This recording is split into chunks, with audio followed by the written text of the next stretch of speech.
Kajian bulan ini. Sebelum kita dengarkan tausiah, kita akan dengarkan dulu ya lantunan ayat suci Al-Quran yang akan disampaikan oleh Ananda, Iqbal sama temannya ya, salah satu daripada siswa SD Muhammadiyah 1. Kepada Ananda disilakan.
Siapa di sini Bu? Orang tuanya ada? Ya. Kalau nggak ada orang tuanya, biarlah orang tuanya.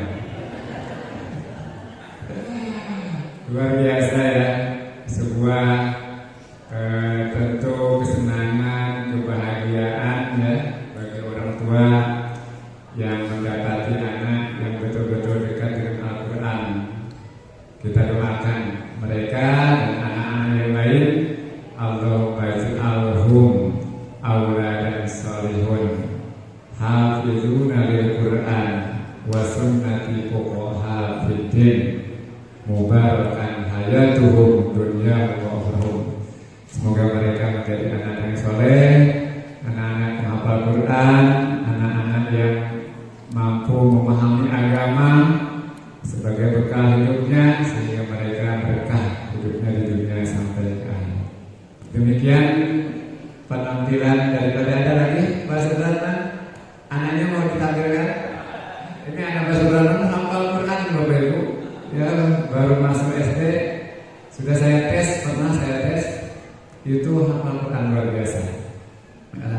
Mudah-mudahan Allah menjaganya ya, dan orang tuanya hafalannya bisa dijaga. Baik Bapak Ibu, masuk kepada acara inti, yaitu pengajian yang insya Allah akan diisi oleh Bapak Ustaz Agus Muslim Habibullah SPC. Kepada beliau disilakan.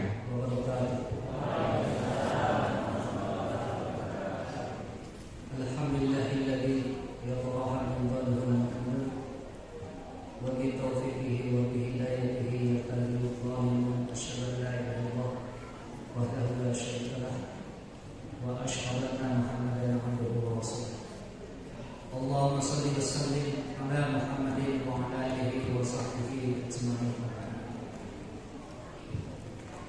Yang kami hormati Bapak Ketua Pimpinan Daerah Muhammadiyah serta Muslim Kabupaten Siliwangi, para ketua cabang, Bangki, serta Bapak Ibu sekalian yang tidak bisa kami sebut satu persatu.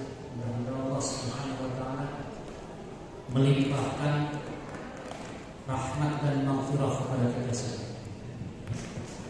Salawat dan salam semoga senantiasa disampaikan kepada Nabi Muhammad sallallahu alaihi wasallam kepada masyarakat. Kita sebagai orang tua sangat bangga melihat produk anak-anak SD Mutu Muhammadiyah 1 yang mungkin dari segi usia barangkali sekolahnya berdiri belum lama, tapi luar biasa. Ini baru siswa kelas 3. Siswa kelas berapa tadi Iqbal? Kelas 5, apalagi kelas 6. Ini baru siswa, apalagi gurunya.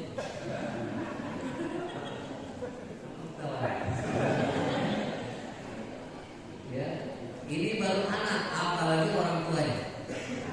Luar biasa. Dan disinilah barangkali salah satu di antara maksud dan tujuan kita mendirikan amal usaha berupa pendidikan, tidak lepas dari bagian dari tabligh dan pengkaderan. Tabligh dan pengkaderan dakwah. Bapak sekalian, sekolah-sekolah Muhammadiyah, sebelum saya isi pengajian, mau promosi dulu Pak. Sekolah-sekolah Muhammadiyah saat ini sudah mencuri start, membuka penerimaan siswa baru.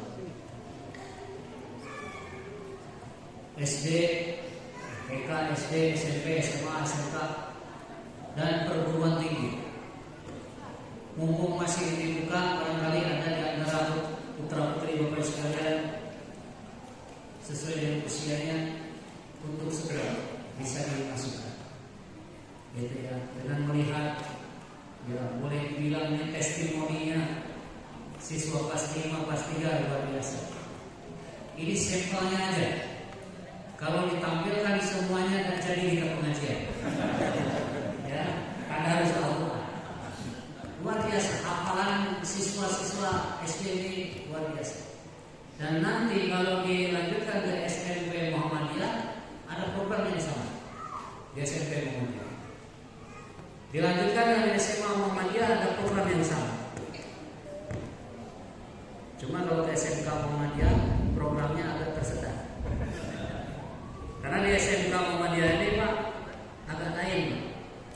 Di SMK Muhammadiyah ini disiapkan orang yang siap gawe Pak. Ya, kalau ngaji terus tidak jadi gawenya. Nah, jadi kalau Bapak Ibu ingin mencetak siswanya jadi penggerak mendalami di bidang keagamaan, boleh masuk bisa SD, SMP, SMA. Tapi kalau ada yang mau gawe masuk SMK, ya mesti yang siap, ya. Kemudian jualan juga siap, catat duit siap, gitu ya. Masuk apotek juga siap, insya Allah. Ya.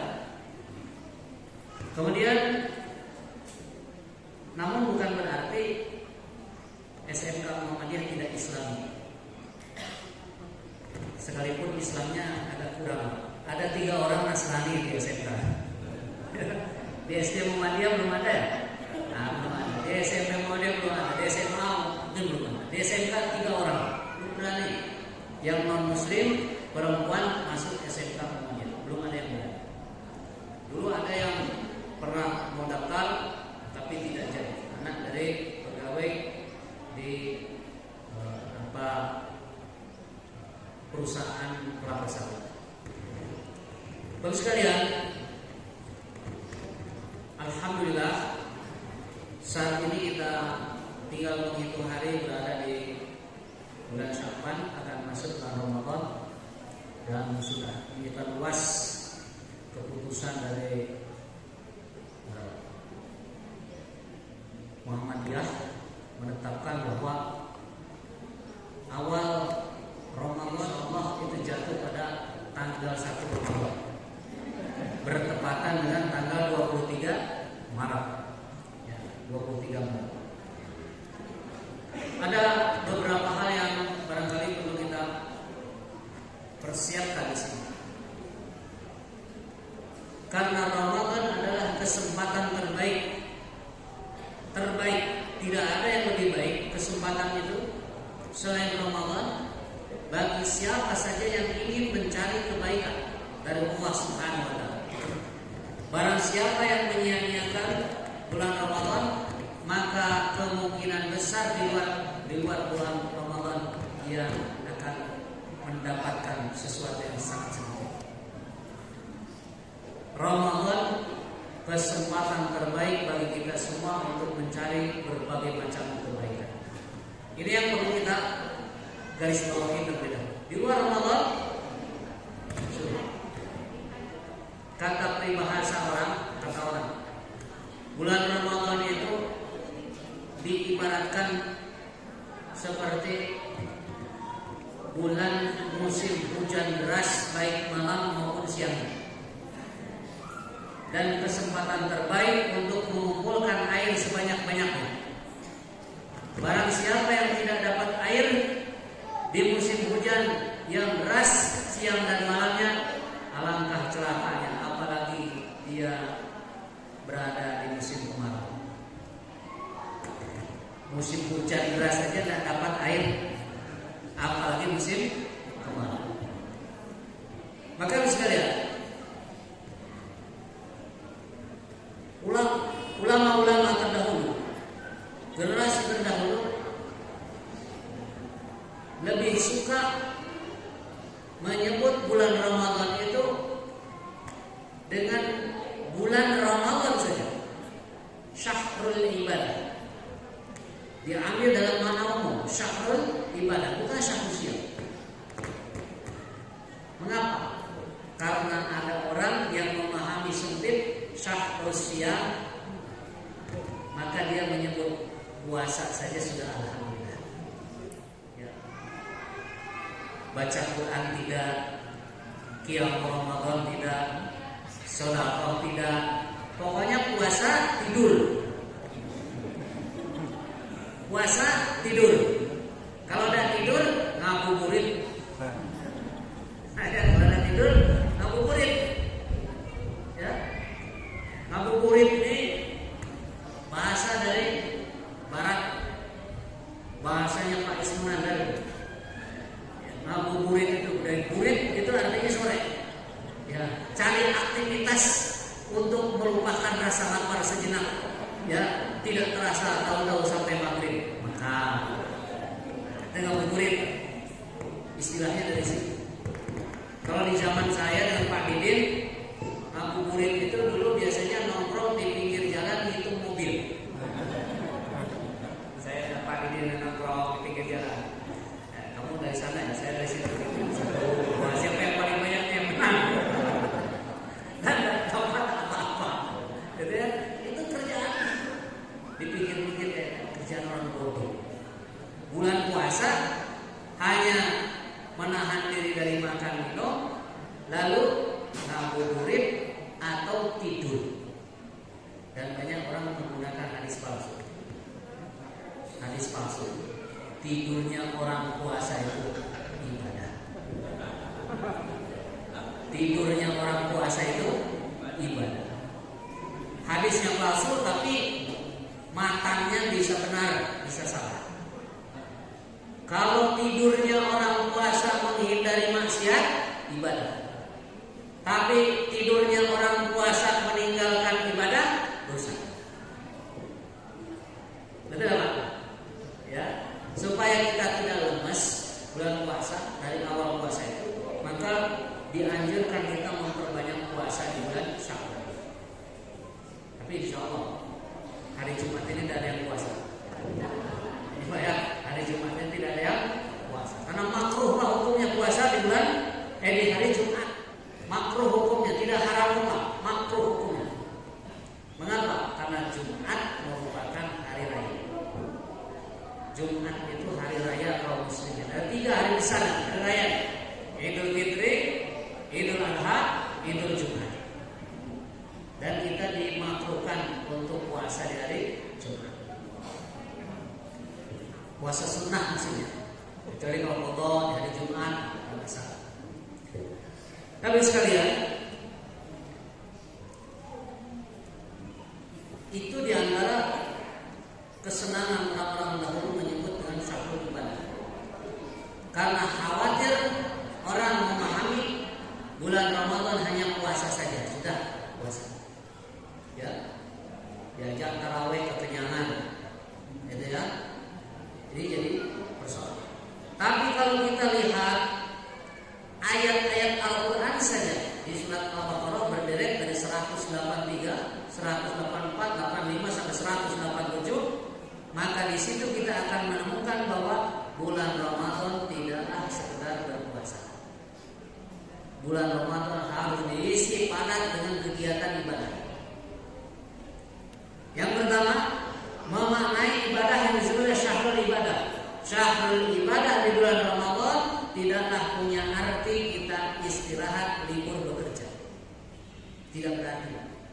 Tidak berarti kita istirahat libur bekerja. Ya. Libur bekerja ya libur juga makan. Ya, karena ada orang yang untuk hari ini mencari hari ini, untuk besok mencari hari ini. Jadi bulan ibadah tidak menghentikan seseorang beraktivitas dunianya. Namun bulan Ramadan, bulan ibadah digunakan seoptimal mungkin. Ibadah-ibadah yang perlu digarisbawahi, ibadah-ibadah yang perlu ditebalkan, perlu diingat, perlu dikuatkan. Apa saja ibadah ini? Nah, ini yang perlu kita prioritas. Petunjuknya ada di Rasulullah SAW. Ibadah-ibadah yang muncul di bulan Ramadan, Bapak sekalian, kita ambil saja. Didasarkan pada 2 tujuan utama. 2 tujuan utama. Menurut sebagian ulama, tujuan Ramadan itu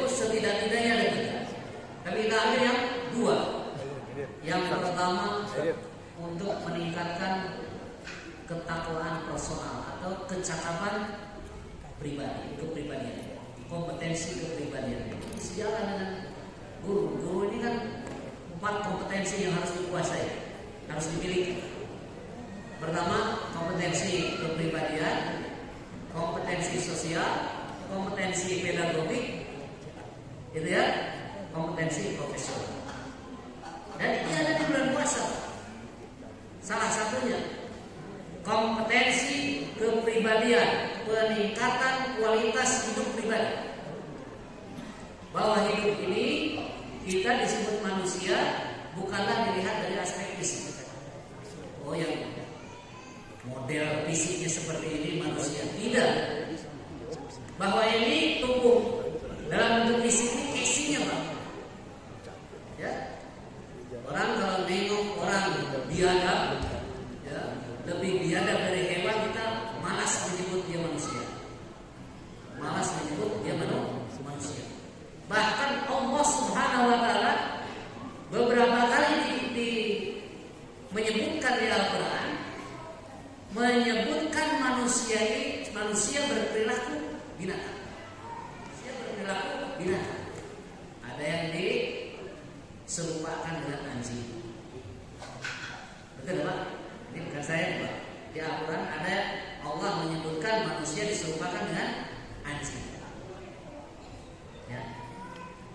Ini orang seperti apa, Pak, yang diserupakan dengan anjing? Orang yang gablek, Pak. Bahasa ini. Tahu gablek, Pak? Gablek itu ditunjukin yang benar, tunjukin yang salah, dia tidak ada haru gitu. Itu gablek. Ini seperti anjing. Anjing itu dia apa-apain, dia menjulurkan lidah. Ya, dicuekin julur lidah, dibentak julur lidah, dilebar julur lidah. Jadi perlakuan dari luar tidak ada ngaruh apa-apa. Ini seperti anjing. Disebut Allah dalam. Ada juga yang diumpamakan Allah seperti hewan ternak. Ulaika kal an'am bal hum Allah, seperti hewan ternak.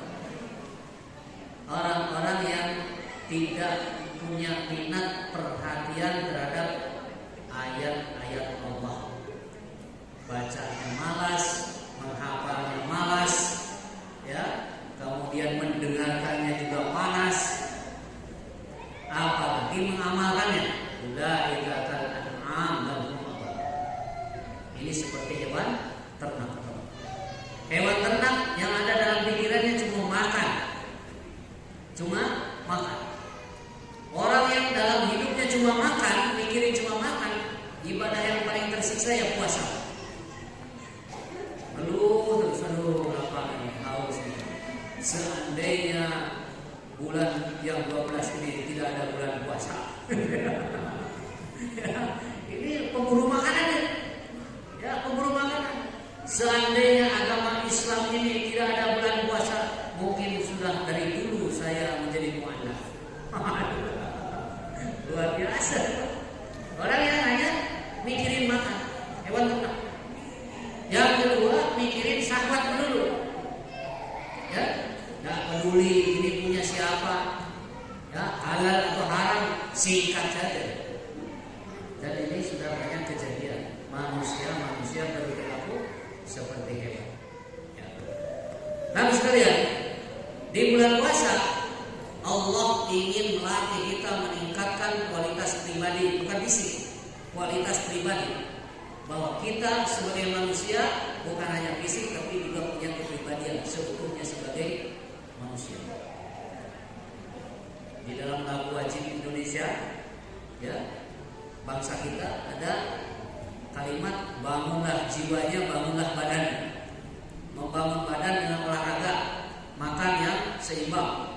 Membangun jiwa dengan apa? Dengan keyakinan, dengan ilmu.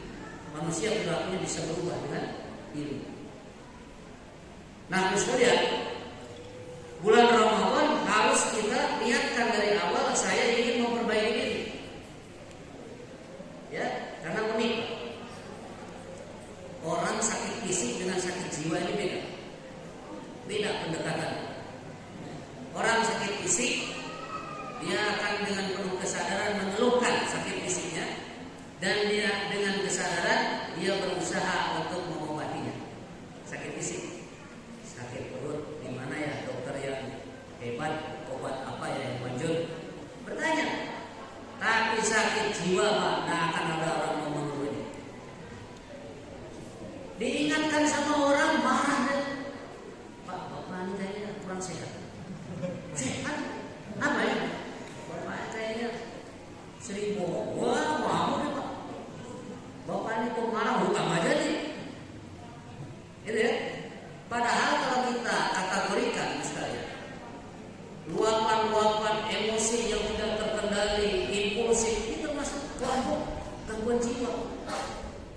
Orang punya mood, ya punya perasaan yang tidak stabil, gampang marah, gampang depresi, ini orang bermasalah dari segi kejiwaan. Nah, salah satunya diobati dengan ini, meningkatkan kualitas pribadi, mengobati masalah-masalah dalam pribadi kita. Harus ada keinginan yang kuat untuk memperbaikinya. Ya, saya ingin memperbaiki diri. Gimana ya caranya? Insya Allah semua. Tapi kalau dalam hatinya sudah ada mau nolak, tidak akan bisa seumur hidup.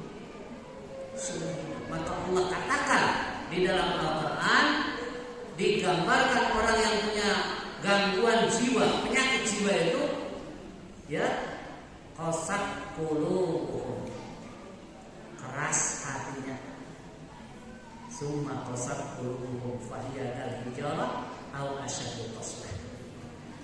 Maka keraslah hatinya, maka kerasnya itu seumpama batu, bahkan lebih keras dari batu, dan akan bisa pecah. Ada orang yang mati membawa penyakit jiwanya, mati dengan membawa segudang penyakit. Padahal nur hidayah Allah Subhanahu wa taala sudah dipancarkan. Dan ini Bapak sekalian, perlu kita niatkan. Puasa ingin meningkatkan kualitas pribadi. Bukan sehat fisik aja, berpuasalah maka engkau akan sehat secara fisik. Tapi lebih penting kita meningkatkan kualitas kompetensi kepribadian kita. Di antaranya sering diungkapkan dalam kalimat takwa, meningkatkan ketakwaan personal. Dilatih dengan apa? Dilatih dengan ibadah-ibadah ritual. Kepatuhan kita kepada Allah bagaimana? Ya. Kalau di masjid, Pak, kita ibadah minim kepentingan. Ujiannya masih ringan, cuma ujian malas saja. Datang ke masjid mau sholat berjamaah, sholat sunnah, kemudian taraweh, terus dilatih selama 1 bulan untuk berubah perilaku. Karena kebiasaan hanya bisa hilang dengan kebiasaan baru.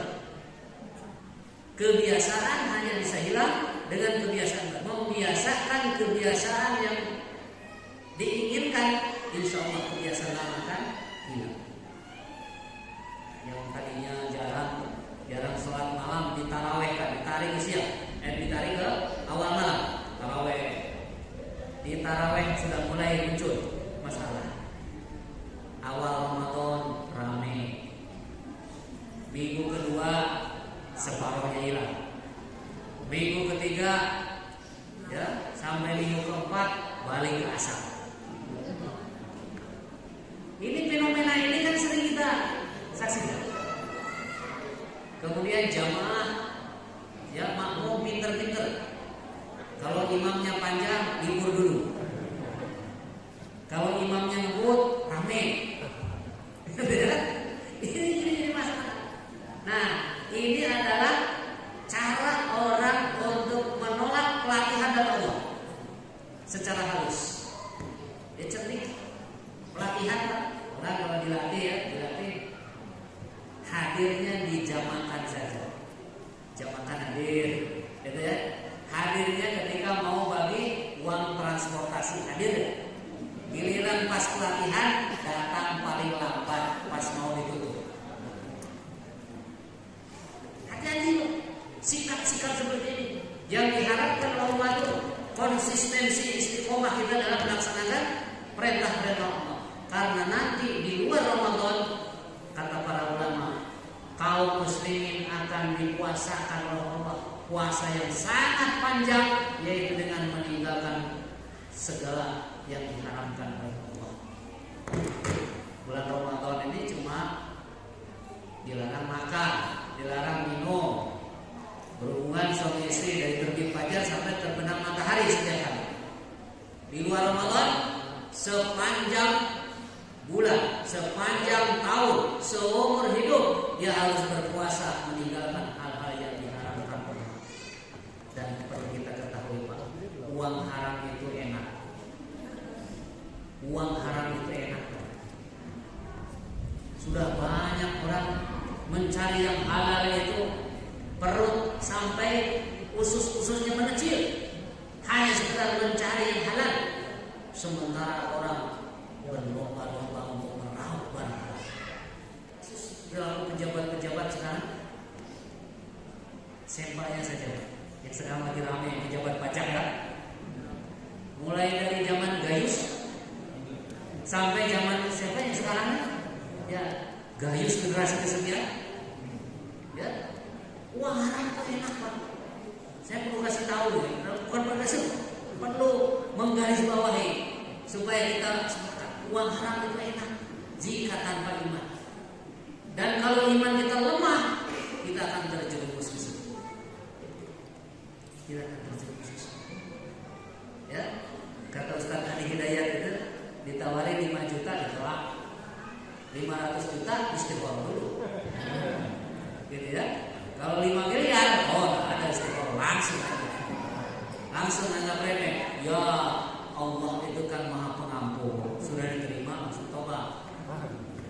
Berapa banyak orang sekarang menyepelekan yang namanya riba karena minimnya keilmuan tentang riba. Kalau tahu hadis-hadis ayat Al-Quran tentang riba, na'udzubillah min dzalik. Riba itu termasuk di dalam kelompok al-kabair, 7 dosa besar yang disebut oleh Rasulullah secara langsung. Kata riba itu enak, marginnya murah. Nah, jadi yang dicari kan yang murah. Gitu Pak ya? Perlu hati-hati. Nah ini akan menentukan sikap kita, kualitas personal pribadi kita, ketaatan kepada Allah sejauh mana nanti diuji dalam kehidupan nyata. Karena tidak semua yang berbau-bau dosa ini kriminal. Ada yang bau-bau dosa ini justru sejalan dengan keinginan. Sejalan dengan keinginan. Mungkin orang masih jauh kepikiran untuk mencuri. Seseorang masih jauh kepikiran untuk merampok. Tapi bisa jadi orang kepikiran untuk melakukan hal-hal yang tidak bertentangan dengan hukum negara, tapi bertentangan dengan hukum agama. Kompetensi personal atau kepribadian, ketakwaan, kepatuhan kita kepada Allah. Apa saja yang Allah larang pasti mencelakakan kalau dikerjakan. Apa saja yang Allah perintahkan, insya Allah akan mendatangkan pada segala kebaikan. Nah, ini ketakwaan. Harus berapa kali Allah mengulang-ulang Al-Quran, fattaqullah, ittaqullah, ittaqullah terus kepada pribadi, ya, kepada pribadi ataupun komunitas. Bahkan sekalian Allah sampai menyebut dalam pendidikan sholat surat Al-Haq, wa'mur ahlaka bis-shalah wastabir 'alaiha la nas'aluka rizqa nahnu narzuquka. Suruhlah keluargamu untuk melaksanakan sholat, bersabarlah dalam mengajarkan sholat itu, bukan sholat itu. Bersabarlah dalam pendidikan mengajarkan sholat, karena berat mengajar sholat kepada anaknya, banyak perlawanannya. Beda dengan nyuruh jajan. Jajan duitnya habiskan ya, bes semua. Tapi nyuruh sholat banyak perlawanan. Bersabarlah. La nas'aluka rizqa, kami tidak minta rezeki darimu. Nahnu narzuquka, kami yang memberi rezeki kepadamu. Kalimat terakhirnya yang mana? Wal aqibatu lit taqwa.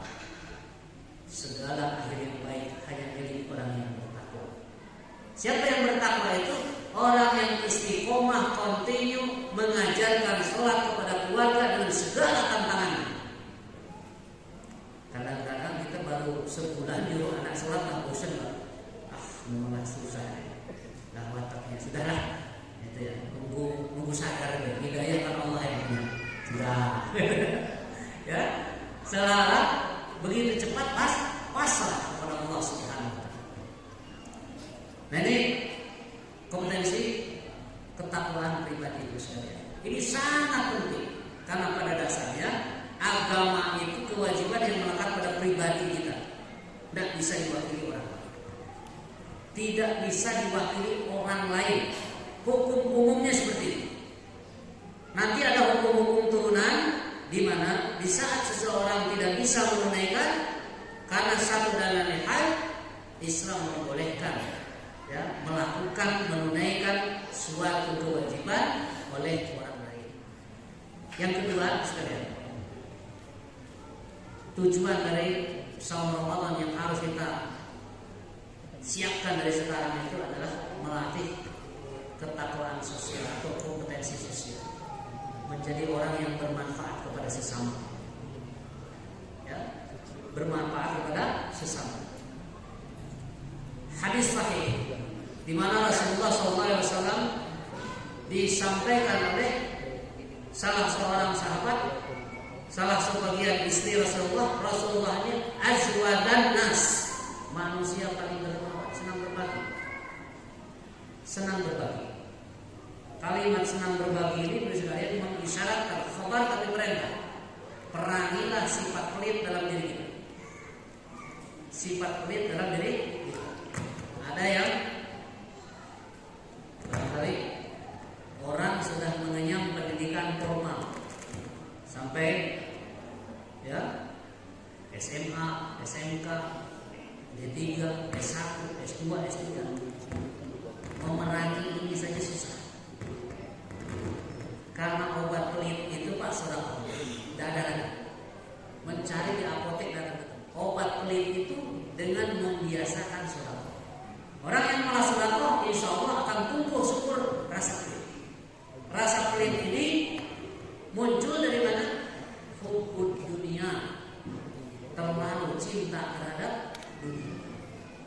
Ya, orang yang cinta berlebihan terhadap sesuatu sangat sulit berbagi dengan orang lain. Sangat sulit berbagi dengan orang lain. Sementara kita diajarkan Allah mencintai Allah dan Rasulnya di atas segala-galanya. Maka mengorbankan sebagian harta, salah satunya diungkapkan dengan istilah sedekah. Sedekah itu kan diambil dari kata sedekah, artinya benar. Terbukti kebenaran cintanya kepada Allah dengan mengorbankan sebagian cintanya terhadap materi. Selamat. Nah di bulan Ramadan kesempatan ini sekali kita berbagi kepada Allah. Apa saja bisa kita bagikan. Syahrus sedekah. Bulan Ramadan bulan bersedekah. Habisnya banyak sekali. Memberi bukaan kepada orang yang berpuasa dapat pahala seperti orang yang berpuasa tanpa dikurangi pahala orang yang berpuasa tersebut. Ya. Dan ini harus menjadi agenda kita dalam melatih kepekaan sosial. Kalau ada orang susah, disitulah kesempatan kita untuk menolong. Saya di sekolah ya, 2 tahun lalu mendirikan koperasi izinnya konvensional, pelaksananya syariah Islam. Saya pikiran pertama yang terngiang-ngiang dalam pikiran itu pengen membantu orang susah. Tapi ternyata membantu orang susah itu susah. Benar Pak? Membantu orang susah itu susah. Dibikinnya kadang kita susah ini. Sering ingkar janji, sering tidak menepati akad. Padahal akad sudah dibuat dengan sukarela, dengan keterbukaan. Jadi nolong orang susah yang butuh kesabaran. Kalau kita berpikirnya ekonomis, keuntungan, enak kerjasama itu orang dengan orang yang punya kemampuan finansial.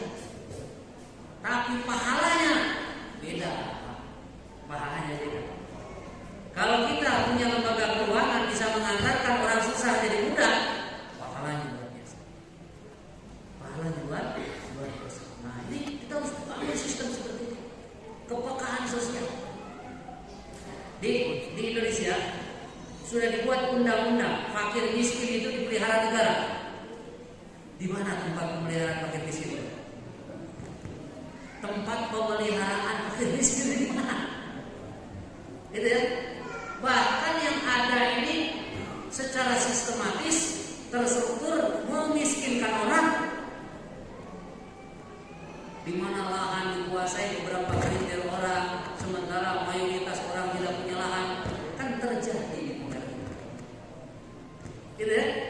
Nah, ini lagi-lagi kalau penyelenggaranya tidak memiliki kompetensi ketakwaan kepada Allah Subhanahu wa taala, ya bawa mikirin orang, saya juga ya pengen balikin modal.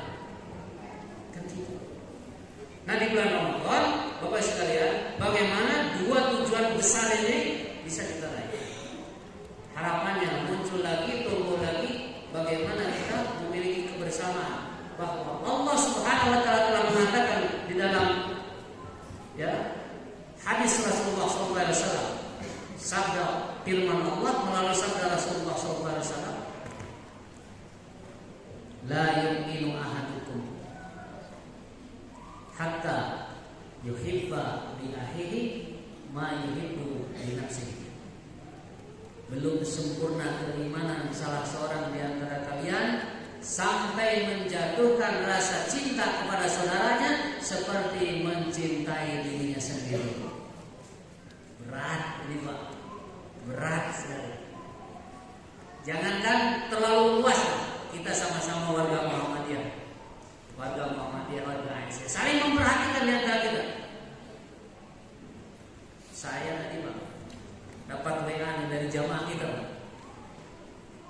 Dari jamaah kita mengeluhkan hidupnya susah, kadang di rumah tidak ada beras. Ini berdosa ketua PTM kalau tidak tahu. Makanya kita harus saling perhatikan. Kita harus saling perhatikan. Betul Pak.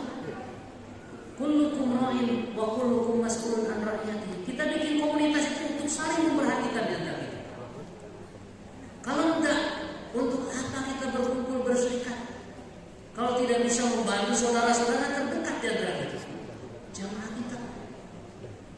Saya setuju. Gimana?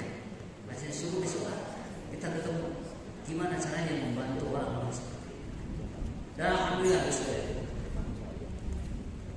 saya kadang-kadang dipertemukan dengan orang-orang yang memiliki kesulitan. Ada yang sulitnya itu dibuat sendiri, ada yang sulitnya itu memang dalam keadaan terpuruk ujian dari Allah Subhanahu wa taala. Sulit yang dibuat sendiri itu Pak, kadang-kadang sulit karena banyak atau punya kebiasaan berhutang dengan riba. Nah, ini jamaah Muhammadiyah mudah-mudahan ada. Sekarang mulai muncul di daerah-daerah itu lingkungan itu komunitas emak-emak, komunitas ibu-ibu, bikin kelompok. Ya, di zaman bayarnya mingguan. Tidak Pak? Betul? Mau disikut 2, sikut 5, sikut 3 ada. Nah, itu terstruktur. Mudah-mudahan jamaah Muhammadiyah kalau ada segera bertobat. Karena ini ribawi. Riba itu Allah Subhanahu wa taala memandangkan dalam Al-Qur'an. Saya memandangkan perang dengan orang-orang yang menggunakan jasa riba.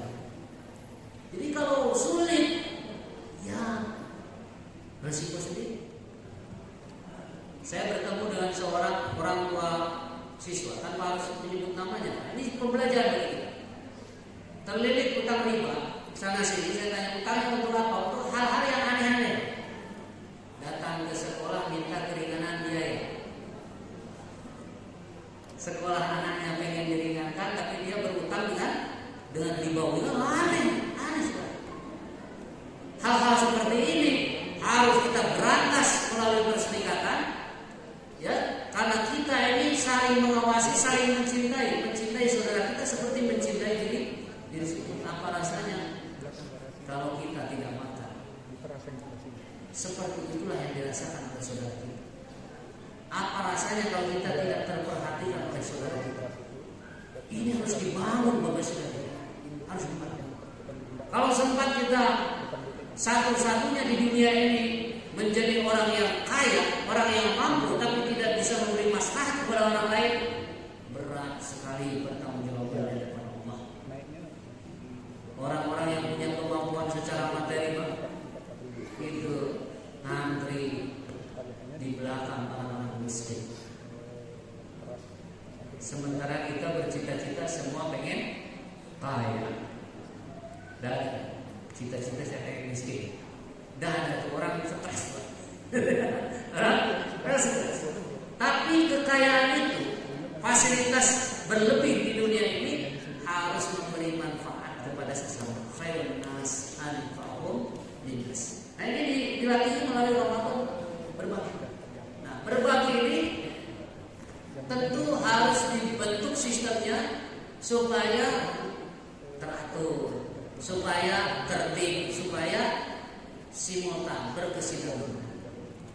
Jangan sampai bulan Ramadan bulan berbagi, setelah Ramadan istirahat semuanya. Jadi orang kenyang di bulan Ramadan saja gemuk 1 bulan. Gitu ya? Sudah Idul Fitri dan selanjutnya kurus lagi.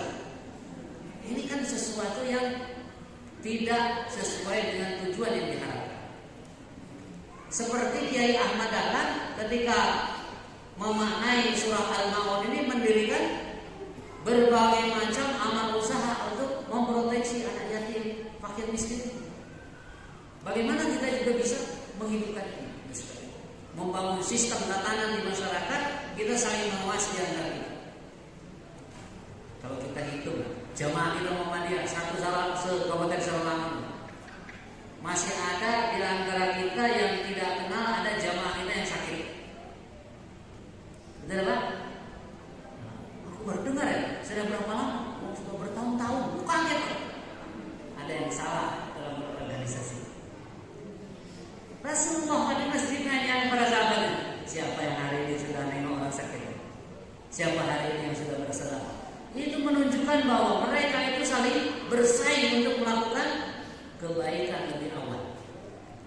Ya, nah di sini sekarang, alhamdulillah ada kemudahan melalui handphone, di WA, di share gitu ya, di grup itu, innalillahi wa inna ilaihi raji'un, kita ikut mendoakan, ikut melayani dan sebagainya. Kalau bisa sekali, saudara-saudara kita yang mengalami kemalangan, sakit atau mengalami kesulitan dan sebagainya, di-share di grup supaya orang tahu bagaimana tergerak untuk bisa saling meringankan. Bukan aib, tapi untuk bisa saling menguatkan di antara kita. Karena hadirnya kita di hadapan orang-orang yang mengalami kemalangan jauh lebih utama daripada hadirnya kita di hadapan orang-orang yang sedang bersukacita. Kan gitu. Nah ini diantaranya mulai Ramadan, syahrul ibadah, maka nanti setelah Ramadan berlalu di Idul Fitri, para sahabat sering mengucapkan doa yang taqabbalallahu minna wa minkum. Semoga Allah menerima ibadah kita semua. Tidak siaman wa siaman. Orang Indonesia ini kreatif. Taqabbalallahu minna wa minkum siyamana wa siyamakum. Ya puasanya aja yang didoakan mudah-mudahan diterima Allah. Dikhususkan. Padahal kalimat umum itu sudah mencakup segalanya. Taqabbalallahu minna wa minkum. Semoga Allah menerima seluruh ibadah kita. Berharap Ramadan tahun ini Ramadan terbaik dari Ramadan yang telah kita lewati.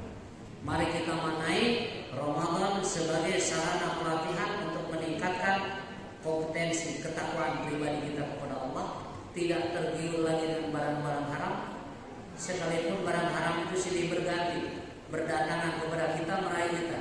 Ya, ambillah, mudah nih, ambillah, mudah. Pak Haji Sugri Ketua PDN, banyak sekali tawaran yang haram kepada dan bukan sekali dua kali. Sering berdatangan. Andai saja kita iman lemah, insya Allah sebelum gempa sudah roboh. Ya, sebelum gempa sudah roboh. Kenapa? Karena pondasinya tidak pakai cakar air. Ya, akarnya sudah dimakan rayap. Ya, sebelum angin kencang dia sudah tumbang. Insya Allah Ya, barang siapa yang menguatkan diri untuk bertahan di atas ketaatan kepada Allah, maka Allah akan kuatkan keimanan kita sampai akhir kiamat, sampai kematian. Bapak sekalian, barangkali itu saja yang bisa disampaikan. Dan mudah-mudahan kita semua diberi kesempatan terbaik oleh Allah bertemu dengan bulan suci Ramadan. Selamat, mari kita menunaikan ibadah dengan penuh khusyuan.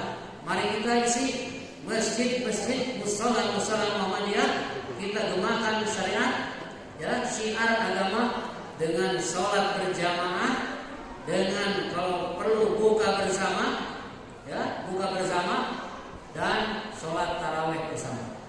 Dari awal sampai akhir kita komitmen semua. Jangan seminggu pertama saja. Ya, dari awal sampai akhir. Pasar boleh ramai, tapi masjid tidak boleh sepi. Ya, pasar boleh ramai, tapi masjid tidak boleh sepi. Jangan ada satupun masjid musola yang sudah dibangun oleh jamaah warga Muhammadiyah sepi, tidak ada pengunjungnya. Itu adalah rumah Allah. Demikian yang bisa kami sampaikan. Mohon maaf apabila ada kesalahan. Kami akhiri. Subhanallahumma wa bihamdika asyhadu an la ilaha illa anta astaghfiruka wa atubu ilaik. Wassalamualaikum warahmatullahi wabarakatuh.